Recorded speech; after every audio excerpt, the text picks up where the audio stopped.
É o seguinte.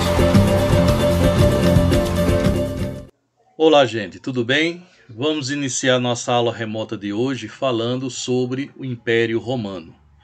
No entanto, é importante lembrar a vocês que não vai ser possível, nesta aula, a gente ver todo o conteúdo. Por isso que nós iremos dividir esta aula em duas partes, tá certo? Vamos ver agora a nossa primeira parte, que vai ser toda uma introdução sobre o que foi este grande império, esta grande civilização, e iremos até onde der para a gente dar continuidade à próxima aula, tá certo? Então vamos lá ver o Império Romano. Primeiro a gente dá uma introdução para que possamos aí situarmos no que foi na verdade este grande império. Então vamos ver aqui o que nós chamamos de a origem do Império Romano. Primeiro existe aí uma lenda de que a cidade de Roma ela vai se formar a partir de um mito de dois irmãos gêmeos, Rômulo e Remo, que foram criados por uma loba, alimentados por uma loba, e esses pastores, consequentemente, irão desenvolver essa região desta península itálica, onde se encontra Roma, e dar continuidade a todo aquele processo de habitação e civilização. Daí que surge a cidade de Roma. Mas aí é aquilo que nós chamamos de mito, tá certo? Para poder justificar assim a origem de Roma, da cidade de Roma. Então, o Império Romano ele está situado naquilo que nós chamamos de Península Itálica, tá certo? E esta região ela foi ocupada por diversos povos. E destacamos aí os principais povos itálicos que vão habitar essa região. São os chamados latinos e sabinos, tá certo? E no centro vão ficar os chamados etruscos, tá? A formação da cidade de Roma ela vai se dar através da união entre os pastores, os latinos e sabinos, tá? É a partir da união dos pastores dessas duas tribos de latinos e sabinos que a gente vai ter aí a formação da cidade de Roma. A origem do Império Romano é importante destacarmos aí que está dividido em 3 etapas bem distintas, tá? Está dividido entre realeza, que o Império Romano inicia-se dentro de uma monarquia, tá certo? Depois de uma monarquia vai evoluir para uma república e depois da república chega ao que nós chamamos de império, tá certo? Que vamos ter aí o grande apogeu do Império Romano, tanto no que diz respeito à expansão territorial, como também militar. E, consequentemente, a sua decadência, tá certo? A gente vai estudar esses 3 períodos ou essas 3 etapas distintas da história de Roma. Monarquia, república e império, tá certo? Vamos entender o período da realeza, ou o que nós chamamos de monarquia. É o período do qual temos aí poucas informações, tá? Os estudos feitos pelas lendas, no caso aí de Rômulo e Remo, tá certo? E também pela arqueologia, é que nos traz alguma informação desse período da monarquia ou realeza. Então, Roma era uma pequena cidade que sofreu aí influência tanto dos chamados etruscos como também dos gregos, tá? Este é o período que nós chamamos de realeza ou monarquia. E temos o período de república. Roma vai evoluindo por etapas, tá certo? E chegamos aí ao período que chamamos de república. Então a república ela é desenvolvida aí das instituições políticas e sociais. Vamos ter nesse período republicano do Império Romano lutas de classes sociais entre os chamados plebeus, que era o povo, e os patrícios, que eram a aristocracia romana, tá? E a partir da República nós vamos ter o que nós chamamos de expansão do seu império, tanto no que se diz respeito militarmente como também territorialmente. E aí saímos da República e entramos no que chamamos de império, surgimento aí dos imperadores, tá certo? E agora entramos naquilo que chamamos de império. Depois de alcançar o máximo de sua glória, tá certo? Roma enfrentou inúmeros conflitos internos. Esses conflitos internos correspondem às lutas das classes sociais entre plebeus e patrícios, tá certo? A revolta dos escravos e também conflitos externos em relação às províncias, às regiões que foram conquistadas, que vai haver rebeliões aí, tá certo? Então isso aí vai marcar o início que nós chamamos de decadência do Império Romano. Então nós estamos estudando aqui uma das grandes civilizações. Só lembrando a vocês que quando nós estávamos estudando as chamadas civilizações da antiguidade, eu havia falado para vocês que nós iríamos estudar o chamado período clássico.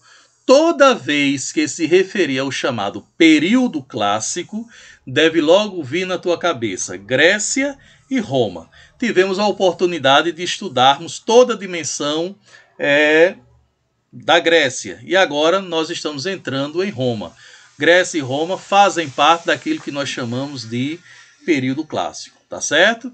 E a partir daí do Império que a gente vai ter esses conflitos internos e externos que vão marcar o início aí da decadência do Império Romano, tá certo?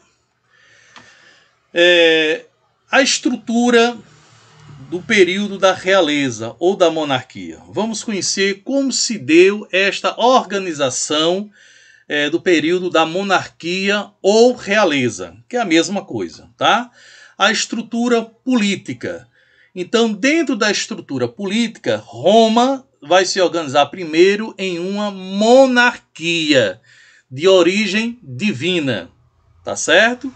Vamos ter aí a figura do sacerdote, por ser uma monarquia de estrutura divina, em que você vai ter aí a figura do imperador ligado a uma divindade, tá certo? Aí você tem a figura do sacerdote, daquele que vai reger por aquilo que é religioso.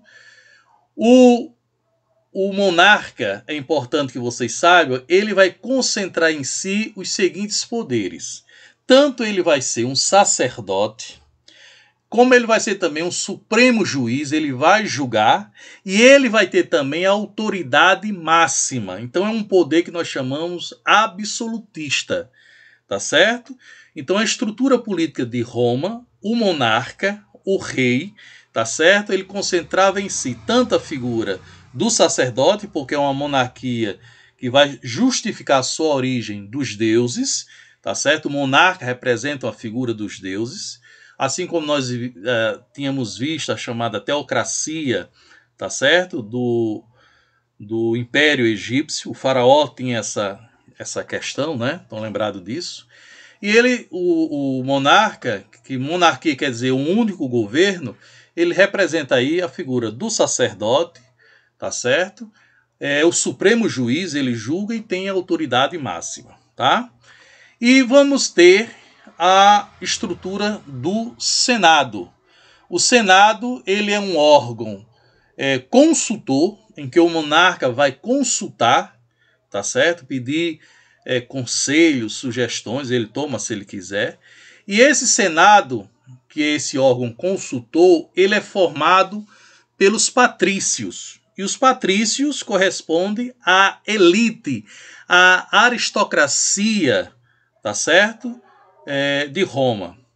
E em terceiro nós temos a chamada Assembleia Curiata. Essa Assembleia Curiata, ela vai estar composta por os cidadãos romanos, tá certo? Então esta é a estrutura política da realeza. A sociedade, tá certo? A estrutura da sociedade romana estava organizada da seguinte forma. Você vai ter no topo da pirâmide aqui, né, nessa parte aqui do topo da pirâmide, você vai ter os patrícios. Nessa parte aqui intermediária, você vai ter os chamados clientes. Esta parte aqui, você vai ter os chamados plebeus. E essa grande parte aqui, de estrutura mais larga, que sustenta todas essas três camadas, você vai ter os escravos, tá certo?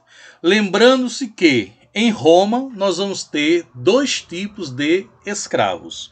Os chamados escravos por dívidas, que é uma minoria, e a gente já viu, quando nós estávamos estudando Grécia, a gente viu essa questão dos escravos por dívidas, né, que são aqueles indivíduos que devem a uma determinada pessoa, não tem como pagar, ele pode ceder um filho, ou até mesmo a própria família, ou ele mesmo junto com a família, para se tornar escravo para poder pagar a dívida. Então nós temos os chamados escravos por dívidas, que nessa estrutura aqui eram a minoria, tá? E temos os chamados escravos por guerras, que era a grande maioria. Eram os povos que eram conquistados, tá certo? Que se tornavam escravos. E nessa grande maioria, esses indivíduos vinham para trabalhar em Roma, trabalhar dentro da estrutura da sociedade romana, tá certo? Os escravos por guerras. E aqui a gente vai estudar e conhecer cada um desses 4 elementos da sociedade romana. Os patrícios, como eu já havia falado, os patrícios fazem parte daquilo que nós chamamos de aristocracia. Eles fazem parte da estrutura aristocrata da sociedade, né? Detinham do poder político, participavam do governo, exercendo as chamadas funções públicas. E temos os clientes, que eram os parentes pobres dos patrícios, que prestavam serviços a estes e viviam sob a sua proteção. Já os plebeus, como a gente já conheceu, é a classe mais numerosa de Roma, que era o povo. Eles não participavam do governo, não tinham direitos políticos e não podiam casar com mulheres patrícias. Tá certo? Existia aí uma cláusula que depois os plebeus vão lutar por isso, a gente vai ver isso em aulas anteriores aí, em que os plebeus não podiam casar com patrícios nem patrícios com plebeus. Tá certo? Isso aí vai existir. É um dos fatores de uma luta também de classe social para que se acabe com isso aí. Então, os plebeus eram o povo, a grande maioria da população de Roma. Tá? E temos os escravos, que eram formados basicamente pelos prisioneiros de guerras ou por dívidas. Não eram considerados pessoas, mas o que? Propriedades. Tá certo? Então, essa aqui é a estrutura social, tá certo? De Roma, e aqui nós temos as suas características dos seus indivíduos que faziam parte desta sociedade. E a estrutura econômica. Aqui nós estamos vendo a estrutura econômica do período da monarquia, tá? A sociedade monarca, é esse assunto aí que nós estamos vendo desse período. É importante percebermos que a estrutura econômica de Roma era a atividade agropastoril, tá certo? Você vai ter aí a posse da terra, que era definida pelo caráter da aristocracia, né?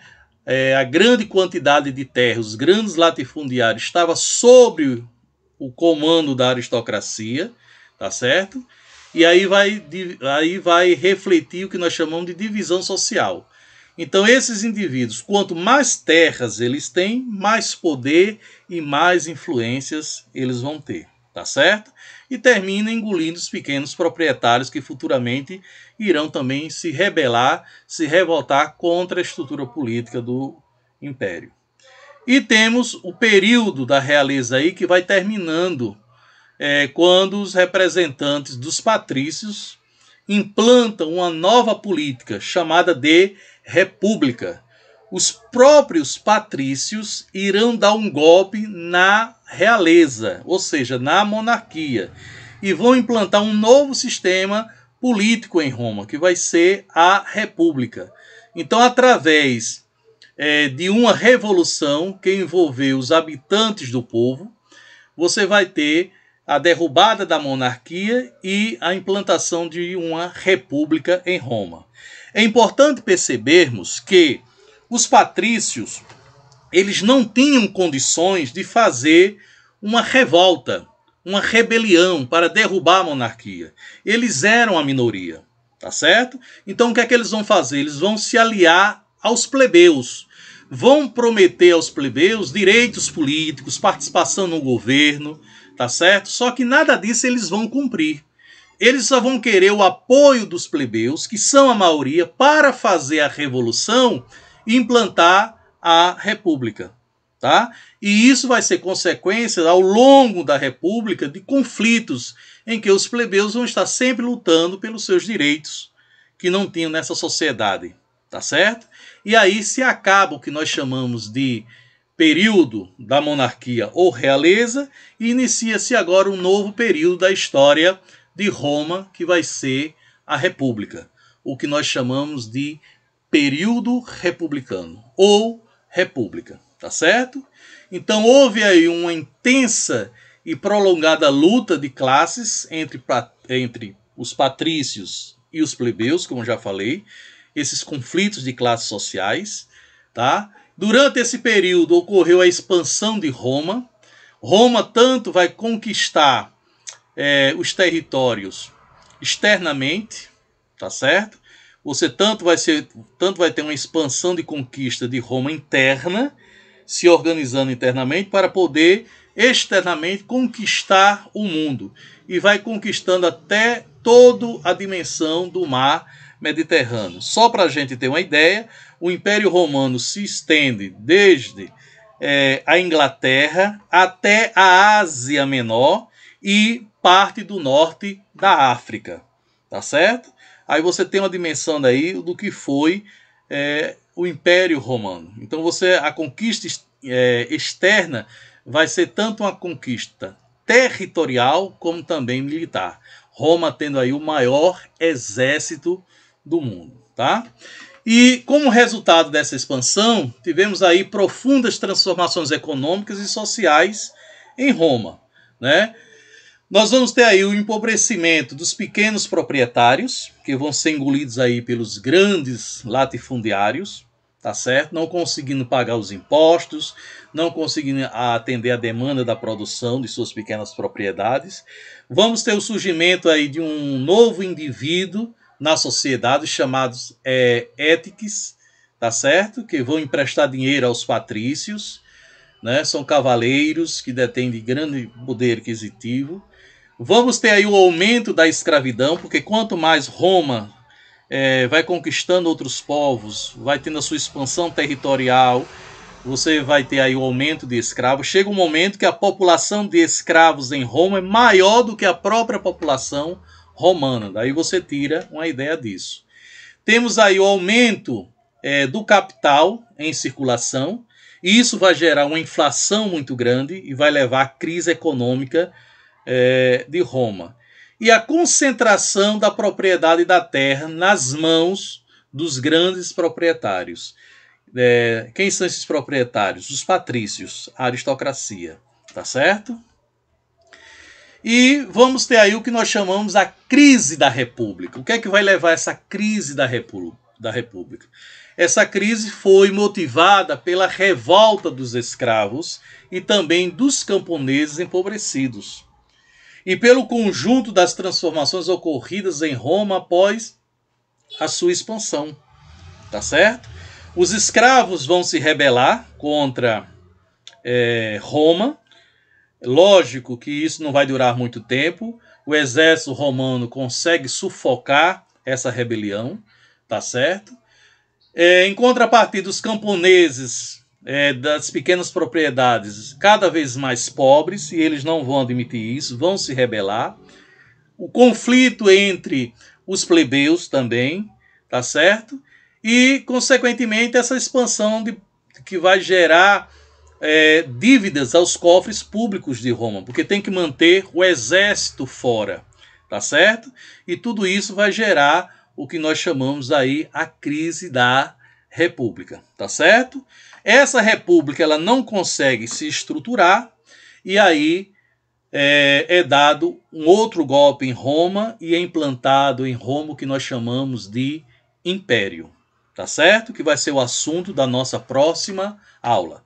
Como eu disse para vocês, o assunto é extenso, não vai dar para a gente poder ver todo, e aí deu para a gente ver o período da realeza ou monarquia, o período agora da república que a gente viu, e vamos ver agora na nossa próxima aula o período do império, que vai ser bastante interessante, esse período aí que vai se estender, é o período de glória de Roma, que vai levar à sua decadência, quando Roma é invadida no século V pelos chamados bárbaros, tá certo? Mas é importante percebermos que o Império Romano estava dividido e foi dividido em duas partes. O Império Romano do Ocidente e o Império Romano do Oriente. O que foi invadido pelos bárbaros no século V foi o Império Romano do Ocidente. Isso que a gente vai ter a oportunidade de ver na nossa próxima aula, que a gente vai dar continuidade ao que nós chamamos período do Império. Um abraço a todos e até a nossa próxima aula.